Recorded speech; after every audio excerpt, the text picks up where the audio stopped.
हमने एग्रीमेंट किया government of India के साथ। तो मेरे तीपरा मथा वॉरियर्स, आप लोग सुस्त हो गए हो। हमारे गांव में पानी नहीं है, हमारे लोगों को बिजली नहीं मिल रहा है, क्योंकि हमारे पास दो लोग मिनिस्टर बन गए हैं। तो क्या हम लोग क्या अपने लोगों के बारे में बात नहीं करेंगे? सिर्फ मिनिस्टर को ही बात करना है? मैं अपने पूरे वॉरियर्स को, तीपरा मथा के वॉरियर्स को, वाईटीएफ के वॉरियर्स को अभी बोलना चाहता हूँ, जहाँ जहाँ में प्रॉब्लम है, आप लोग जाके मिलिए और जाकर अपने लोकल ब्लॉक लेवल में, डिस्ट्रिक्ट लेवल पे डेपुटेशन दीजिए। हमें पब्लिक ने चुना है अपने लोगों का बुकुंग बारा का तीपरा साकार बात करने के लिए। तो हमको बात करना पड़ेगा, अपने लोगों को अधिकार देना पड़ेगा। रहा बात सीए का, मेरा पोजीशन वही है कि एडीसी एरिया त्रिपुरा ने बहुत इलीगल इमिग्रेंट्स को लिया है, और गवर्नमेंट ऑफ इंडिया का कानून कहता है कि एडीसी एरिया में एक भी इलीगल इमिग्रेंट को जो सीए से आया है, उनको हम जगह नहीं देते।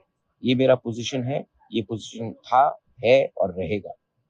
और गवर्नमेंट ऑफ इंडिया ने भी एक आश्वासन दिया है, कमिटमेंट दिया है हमें कि एडीसी एरियाज में, 6 शेड्यूल एरिया में सिटीजनशिप अमेंडमेंट एक्ट लागू नहीं होगा। अगर वहां में कोई सेटल होने का कोशिश करता है, तो तीपरा मोथा और तीपरा मोथा के वॉरियर्स को हर जगह में काम करना चाहिए।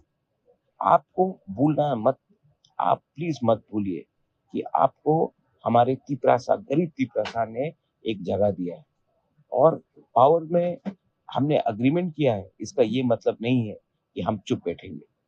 आपको कानून समझना चाहिए, आपको पेशेंस रखना चाहिए, लेकिन सबसे इम्पोर्टेंट बात है कि आपको अपना तिपरासा कम्युनिटी को नहीं भूलना चाहिए।